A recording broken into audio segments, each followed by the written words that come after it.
هند وليان وعمي وزوجته وأولاده تم إعدامهم بدم بارد.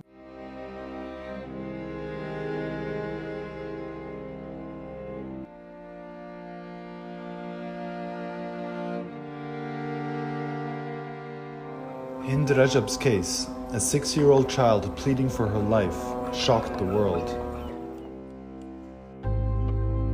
To understand what happened when Hind and her relatives were attacked, we worked with forensic architecture distinct gunshots and the audio research nonprofit Earshot to reconstruct the timeline. So this is a satellite image that was... Satellite imagery from Planet Labs taken that day shows Israeli tanks up the road from where the family car was parked at the gas station.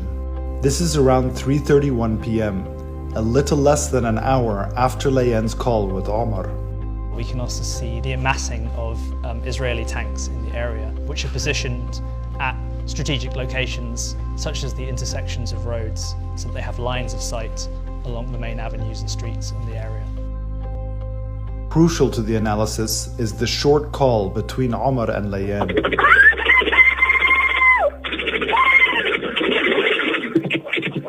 We hear a total of 64 gunshots fired in just 6 seconds.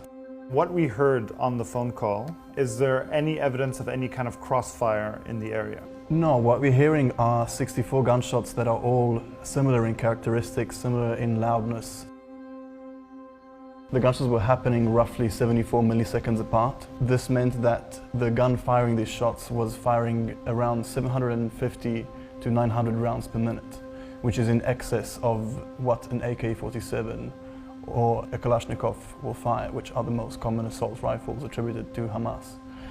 This range is consistent with Israeli army weaponry, such as the M4 rifle or the FN Mag machine gun on a Merkava tank. We can derive that for the shortest interval of 24 milliseconds, the shooter had to be 13 meters away from the phone, and with the maximum interval that we hear, which is 40 milliseconds, the shooter has to be 23 meters away from the phone.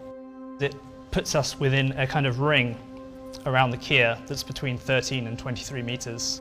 Based off that range from the sound analysis, combined with satellite imagery and photos of the area around the car and gas station, they were also able to examine where the shooting could have come from. We marked all of the bullet holes that we could see from those images. There are holes which appear to be exit holes, so larger openings that are flared, that we witness more on one side of the car than the other. So this gives us a kind of general direction as to the direction of fire.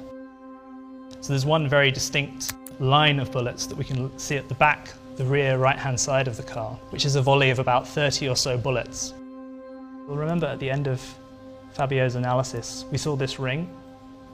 And what we're able to do is to superimpose this ring onto the site of the killing. And so we situate the 3D model of the car inside of the site, and we position it in its resting position outside the gas station. And we're also able to model the Merkava tank, and we're able to direct the weapons on the tank towards the car. And this is important because it allows us to draw a line between the guns on the tank and the entry holes that we see on the Kia. So based on positioning the tank in hundreds of places within that ring of 13 to 23 meters, we find that there's a position immediately to the south of the Kia, which appears to be the most likely position of the shooter for this recording.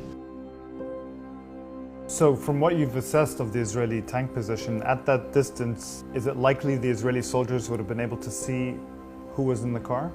We think that it's very likely that they would have been able to see who was in the car, because we know that these tanks are fitted with optical equipment which allows them to see for many kilometers. So yeah, it seems very likely that whatever was going on in the car 13 meters away would have been easily visible. حبيبتي والله لو بإيدي لأجيكي. صعب كتير صعب، والله أصعب شعور في العالم إني أسمع بنتي بتقول لي تعالي خديني ومش قادرة أوصلها يا حبيبتي يا ماما، والله ما قدرت أوصل لك، سامحيني سامحيني يا حبيبتي.